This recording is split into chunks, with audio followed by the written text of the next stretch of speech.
अस्सलाम वालेकुम six class. उम्मीद है कि आप बिल्कुल ठीक होंगे, अपनी सेहत का ख्याल रखा करें। आज हम लोग पढ़ेंगे हज के फ़वाइद बयान करें।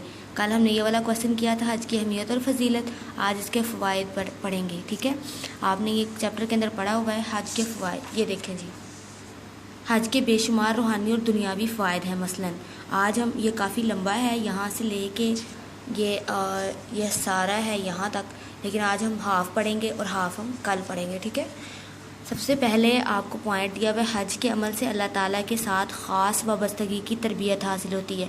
अल्लाह ताला से जुड़ने की जो है वो हमें तरबियत हासिल होती है। अल्लाह ताला से बात करने की हम लोगों को जो है वो ख्वाहिश हमारी पूरी हो रही होती है। और दूसरा पॉइंट है मुख्तलिफ़ ममालिक से मक्का मुकरमा पहुँचने वाले मुसलमानों को हज के ज़रिए अल्लाह ताला के घर में लब्बैक कहने और इज्तिमाई इबादत करने का सुनहरी मौका मिलता है।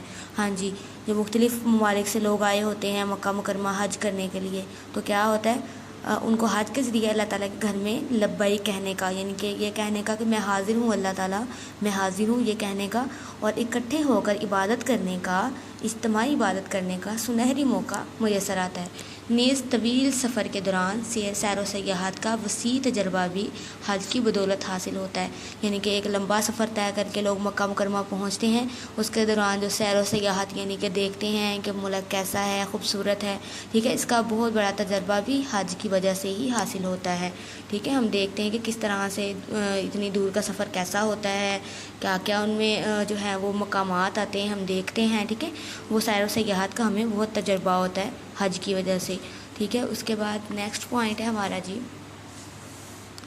हज हर रंग व नस्ल के मुसलमानों को एक ही वक्त में एक ही मरकज़ पर लाखों की तादाद में जमा करता है, जो इज्तिमाई इबादत के ज़रिए गुनाहों की माफ़ी मांगते हैं। यानी कि हज जो है वो हर तरह के लोग, यानी हर रंग के, हर नस्ल के लोग जो हैं वो एक ही वक्त में एक ही जगह यानी मक्का मुकरमा में लाखों की तादाद में जमा होते हैं और इज्तिमाई इबादत के ज़रिए इकट्ठे इबादत करते हैं और अपने गुनाहों की माफ़ी मांगते हैं और अपने रूह की पाकीज़गी जो है वो हासिल करते हैं, यानी कि रूहानी तौर पर अल्लाह ताला से जुड़ जाते हैं। और नेक्स्ट पॉइंट है जी, मुसलमान हज की बदौलत अपने दीनी इत्तेहाद और इत्तफ़ाक़ का नमूना पूरी दुनिया के सामने पेश करते हैं। यानी कि मुसलमान जब हज कर रहे होते हैं तो इकट्ठे होते हैं, एक जैसे कलमात पढ़ रहे होते हैं, एक जैसी इबादत कर रहे होते हैं, तो वहाँ पे वो तमाम दूसरे नौ मुस्लिम जो हैं, पूरी दुनिया जो है उसके सामने ये मिसाल पेश कर रहे होते हैं कि हम सब भाई भाई हैं, हम एक हैं। ठीक है, इत्तेहाद और इत्तफ़ाक़ की मिसाल, अपने दीनी इत्तफ़ाक़ और इत्तेहाद की मिसाल पेश करते हैं पूरी दुनिया के सामने कि देखें हम लाखों की तादाद में एक दूसरे के साथ एक जैसी इबादत कर रहे हैं, हम लोग बिल्कुल मुसलमान भाई हैं। आगे नेक्स्ट पॉइंट है जी, हज दीनी इल्मी आलमी मसाइल से वाकफ़ियत और दिलचस्पी का मौका मुहैया करता है। यानी कि हज हमें क्या क्या मौके देता है, दीनी इल्मी आलमी मसाइल से वाकफ़ियत, यानी कि हम वाकिफ़ हो सकें हमारे दीनी मसलों से। ठीक है, उसके बाद इल्मी मसलों से, आलमी मसलों से, यानी कि दुनिया में जो हम रह रहे हैं उसमें जो मसले मसाइल हैं उनका हल क्या है इस्लामी तौर पे। उसके अलावा हमारा दीन क्या कहता है हमें, हम बहुत सी चीज़ें जो है खुतबा हज में सुनते हैं, वहाँ देखते हैं लोगों में, हमें बहुत सी चीज़ों का पता चलता है।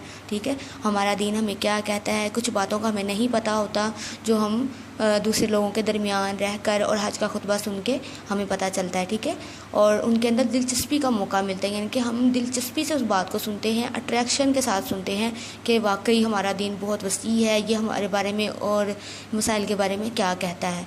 ठीक है, उसके बाद नेक्स्ट है, हज के दिनों में मक्का मुकरमा और मदीना मुनव्वरा के बाज़ारों में दुनिया भर से हर किस्म का माल तिजारत के लिए लाया जाता है, जिससे बैनुल अक़वामी तिजारत फ़रोग़ पाती है। यानी कि हज के जब दिन होते हैं तो मक्का मुकरमा और मदीना में दुनिया भर से, ठीक है, उनके बाज़ारों में जो है वो सामान तिजारत लाया जाता है, वहाँ से लोग ख़रीदते हैं, अपने अपने मुल्क में लेके जाते हैं। इस तरह से जो तिजारत है उसको भी जो है फ़रोग़ मिलता है, लोग बहुत सा पैसा भी कमाते हैं इस वजह से। यहाँ तक जी आपने हाफ़ याद कर लेना है। ठीक है, तो हम हाफ़ जो है वो हम कल पढ़ेंगे, क्योंकि इतना ज़्यादा आपसे याद नहीं होना था पूरा लॉन्ग क्वेश्चन, इसलिए हम हाफ़ करके करेंगे। ठीक है, चलें इसको अच्छी तरह से याद करके लिखा करें। ठीक है, चलें जी, अल्लाह हाफ़िज़।